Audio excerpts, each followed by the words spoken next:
All right, guys, welcome back. It's me, Daniel, with VintageMagic.com, and thank you again for watching another video of mine. Today's video is actually a topic I've been wanting to talk about, and talking to a client, a friend, in Eric, in kind of the East Coast. I had a conversation with him today. It kind of prompted me to kind of actually get the video done and do it. So I want to talk about today references, people going online like Facebook, making references, doing +1, +15, plus whatever. I had a great transaction with this person. How that really plays out and how I kind of look at doing deals and protecting yourself. So I'll kind of start with this example. There was years ago I did a deal with a client. And by the way, I'm not going to name any names. You can probably figure it out if you did some research your own way. But I kind of keep people private because I want to, I'm not here to bash people, but I want, I probably could. I could easily, obviously, use this platform to start just going through every single person that kind of screw people over. But it's not my job, right? It's up to them. Now, if it's a total scam, total BS thing, I'm going to post it, obviously, publicly. But some of these things are just reputation things that people have to figure out. So years ago, I did deal with a client where about almost $10,000 worth of boxes of, new stuff. I think the guy worked at a card shop, and I think he was like one of the managers or something. Really nice guy. And he sold cards on the side and stuff like that. Sound familiar? Well, a lot of people do that. A lot of people work for a company, but they also sell some cards on the side. That's pretty normal in this business. There's a thing called backpack dealing or stuff like that where they go to different card shows and stuff and sell cards to vendors. People do that all the time. So back in the day when there were shows.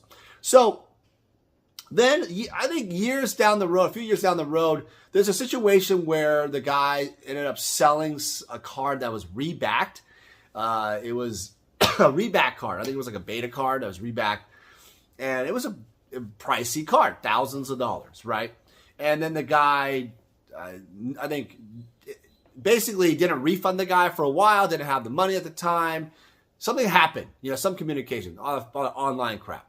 So I want you to kind of think about that because I had a really good transaction with that person. I could have posted, and I didn't, +1 on the reference check thing or whatever. I never participated in those. And the main reason why is exactly what I just said, is that situations happen all the time, right? I could post something like, like when you put +1, I think a better solution would be +1, here's what happened, here's why I'm giving that person my vote, right? Not just +1 because it's like crowd feedbacking, rather than actually giving people, like kind of like Yelp, right? If they're real Yelp reviews, actually. At restaurants or wherever, you actually share your details, on TripAdvisor, whatever, right?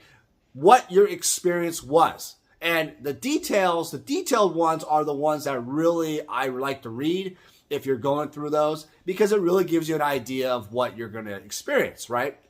So, even myself, like I'm probably one of the more polarizing characters online. People see I sell this high-end stuff, but no one online is going to say that Daniel does not ship my stuff. No one online is going to say Daniel has sent me inked stuff and blah, blah, blah. The truth is, everybody will just say, well, Dan's expensive. Dan has he's a very good communicator, very aggressive negotiator. What's the problem with that? Nothing wrong with that, right? That's up to you. If you like that style, then if you can work with that style, that's great. If you want to buy from a guy like that, that's your choice. But no one's saying that I don't ship stuff out. I have sent reback cards or fake Chinese counterfeits, whatever.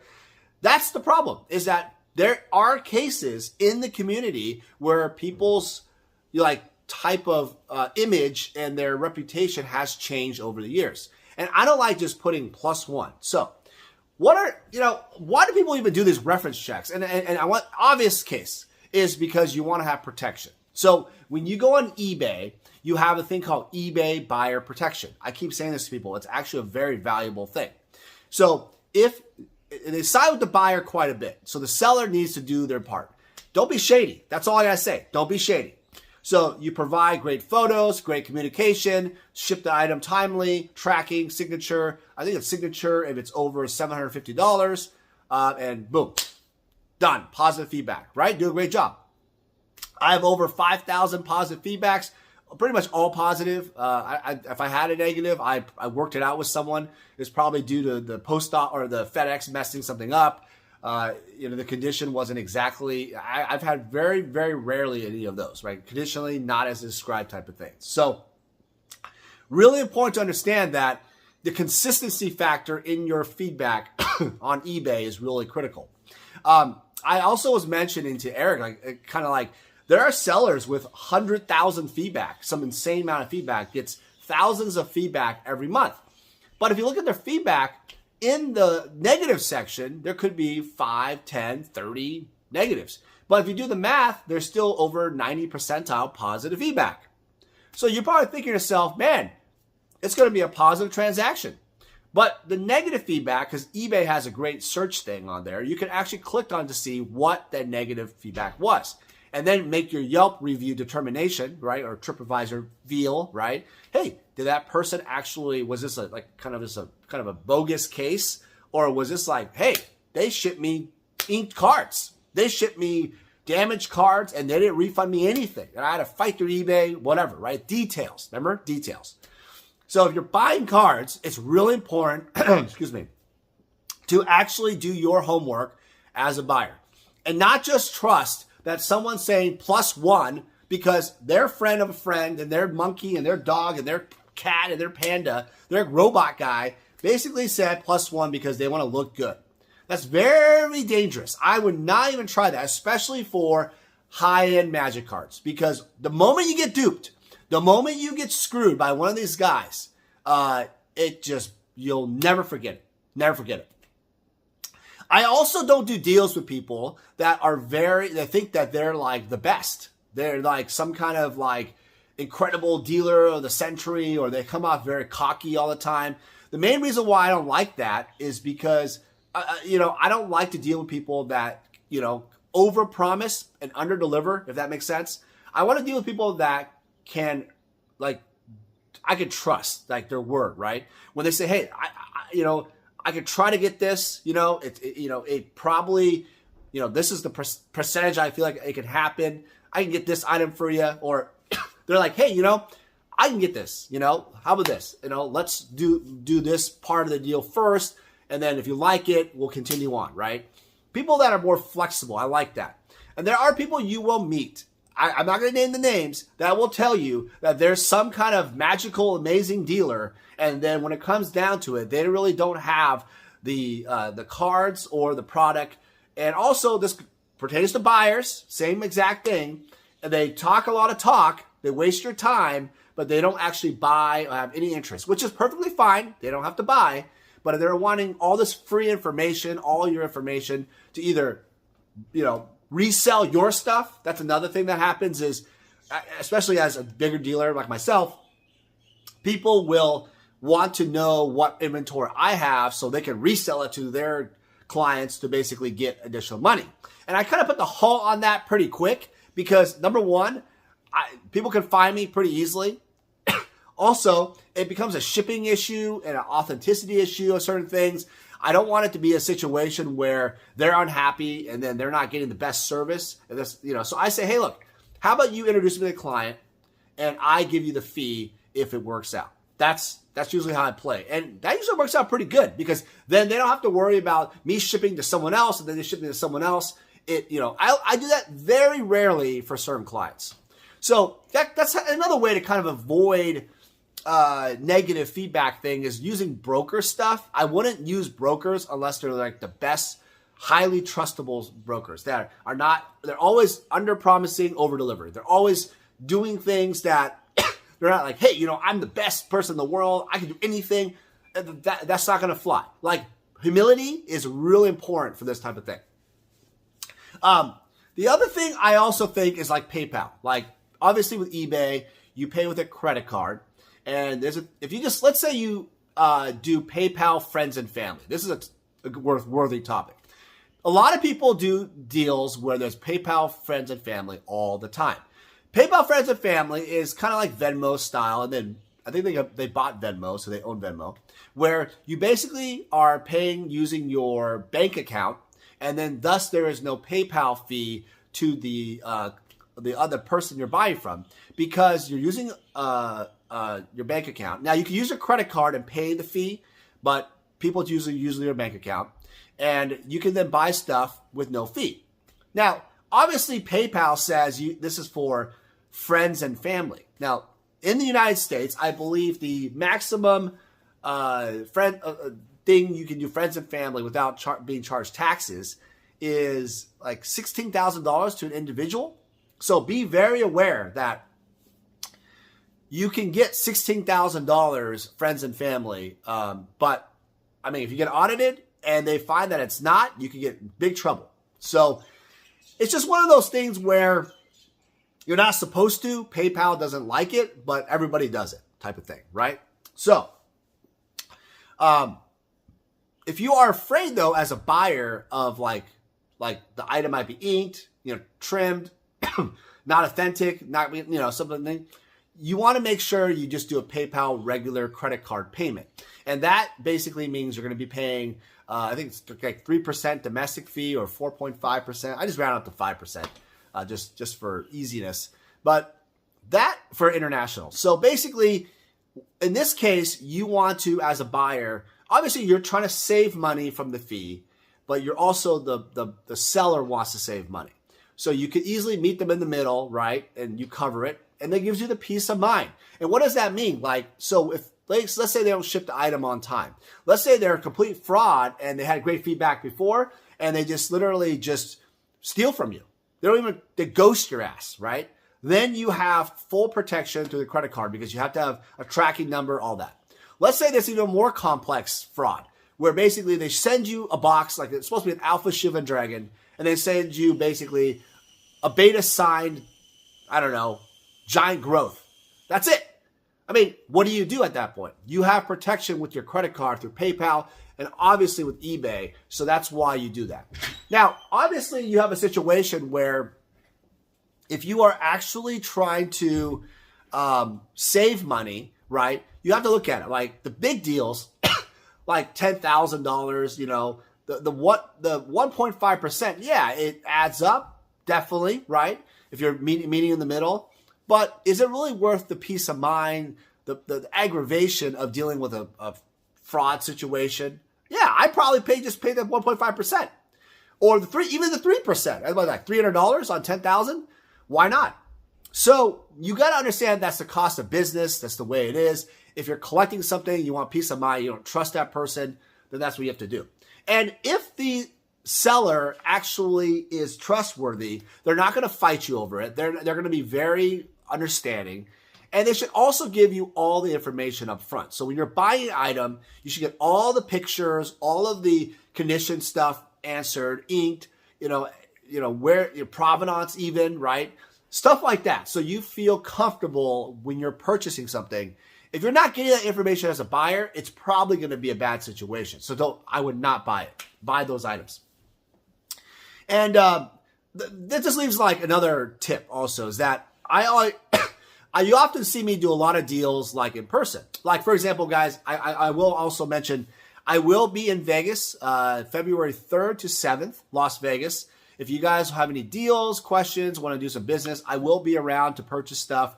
We're going to be doing some magic stuff, selling, buying type of thing. So just contact me. You can find me at vintagemagic.com. Contact us. My phone number is on the website. You can find me on there. So love to see you if you're in Las Vegas. But that brings up the point is that you want to kind of introduce this like meeting that person effect. It's really important part of business that I think a lot of you probably will not do because maybe being introverted or I just don't like meeting people or I don't want to get COVID, which I understand. Got to wear a mask, right? But it's an important negotiation ability because once you do larger deals that I've done over the years, these like telephone things or email of a list of tons of thousands of cards, it doesn't work. It's absolutely a waste of time. You're going to be shopped around by all the other vendors and people on Facebook. You're just wasting time, honestly.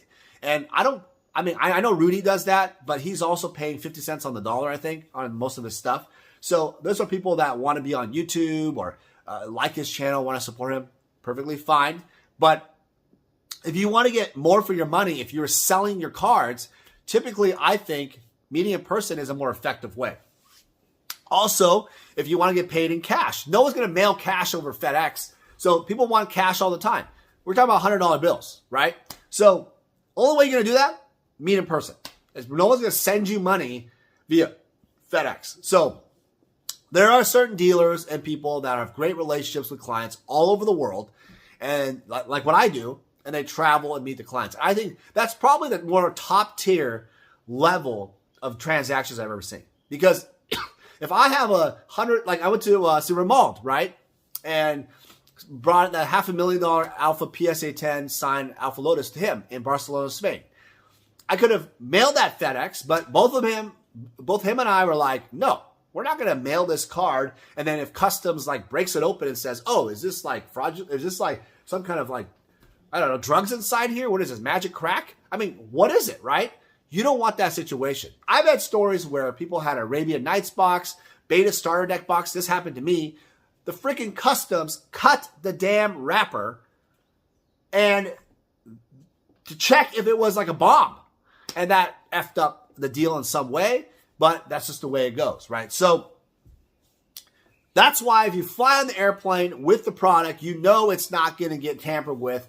Obviously, as long as it's packaged right and everything while you're transporting. But it's also a better way to meet clients because you can also play some Magic, do some entertainments. We're also celebrating one of my clients' girlfriend's birthday, so that's awesome. So you do all these multi things, right? Magic brings you around the world with all these different people, and you get a wide range of deals and experiences. So that experiences to me is partly why I do the whole thing. It's not necessarily the money anymore. It's more about the experience, right? So even though there's no more GP Vegas or Magic festivals or anymore, I still try to make my own Magic festivals. And I don't mean that in that kind of way, but I really try to spend some time with clients and build relationships. And I think that's a worthy video to go off of next time.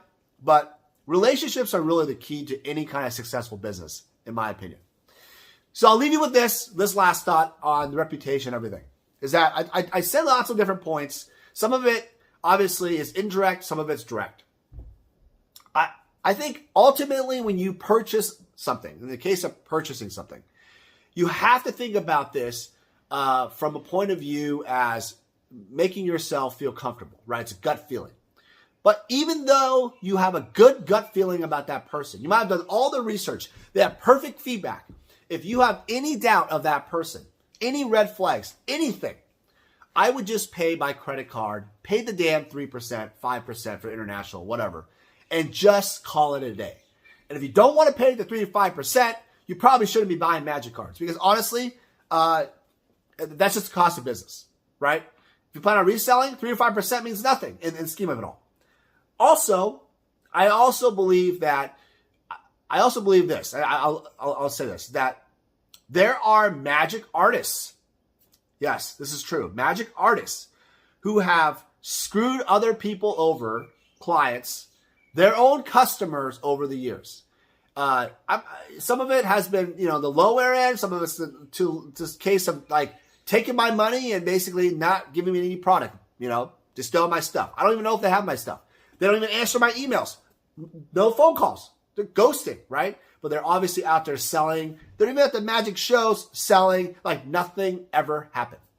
And unfortunately, in our industry, there isn't this like Yelp review system of Magic artists, Magic players, dealers. Like there isn't. There is on like, you could go to their business, I guess, and put a review. But all in all, people go off their websites, right? So maybe that would be a cool like website thing to make. I'm not sure. If people want to take the time to create a business off that, that would be interesting. A true review of deals and stuff over. That'd be kind of cool. And it doesn't have to just be Magic. Obviously, the sports industry being so prevalent, it would be the ultimate review thing, right? I think that'd be a cool website. I don't know. If you're interested in making a website like that, contact me. I'd be interested in investing in that. That's kind of cool. But think about that. You got well-known magic artists who basically say they're going to do things like, you have people that have an altar that takes a year. Now, it's one thing to say, hey, look, Mr. Magic Artist says, hey, I'm really busy right now. Remember, under promise, over deliver. I'm really busy right now. It's going to take me about a year to finish it. And they get it on time in a year. But it's one thing to be like, yeah, I'll be done in a month. Month passes. Doesn't contact you. 2, 3, 4 months, 5 months. Hello, Mr. Artist, Mrs. Artist, whatever. Where's my card? Oh, I'm busy. And then, but you see them traveling to like, GP Bologna or, GP Sydney or whatever. Where's my card? Where's my stuff? I commissioned you. What happened? And this happens with not just artists, but dealers and buyers too. Like, where's my payment? Right? Where's my card? So in the case of the artist thing, as I'm using it as an example, I'm not pinpointing any artist. This happens to all artists in a way. They're late on their commissions, their altars, the artist proofs, sketches, whatever, right? Even prints. They don't even ship the prints out on time, for the love of God. And so how do you, as a buyer, actually make the right decision? And because ultimately the artist, there's only one artist to buy from. All the artist proofs and altars and all that stuff, even though they make all these mistakes, who are you going to buy it from? You can pay more in the third-party secondary market, but what do? And that's the sad part. That's the thing that really bugs me about it, is that ultimately, I feel bad for the buyers. Like, people really want just great service, and they're paying these artists or vendors, whatever, right? Great, lots of money now. They just want some great service. They just want their stuff done well and not damaged. Not damaging their books, their prints, their artist proofs, their cards, whatever, right? They want great service and accuracy on what they're buying. And I hear stories all the time. Recently, another artist took my money years down the road, still hasn't done it. I don't know if I'm ever going to get my stuff back. I want to sue them. I don't know, like, what's going to happen. Like, I'm like, bro, what do? You can't do anything about it. They're the only artists of that kind, obviously, right? And so, but it frustrates me, because when you go to like a high-end restaurant or you go to a nice hotel and you see them work at a top level, you see that great service that you're paying that premium. I feel like all dealers and everything should look at that. Everybody should go to a really good Four Seasons hotel, a St. Regis brand. Okay, those are like the top tier hotels. Like Peninsula is a great brand too. And go to like a nice Michelin restaurant, right? Once in your life, just try it if you can afford it. And I'm telling you, look at the level of detail they have for their business, the level of care they have for their customer service, the follow-up, everything. And I want you to ask yourselves, is that really what I'm getting from my other parts of my life? I'm not even just talking about magic now, I'm talking about everything else. And you'll probably start being a little bit more detailed and picky about things that really bug you.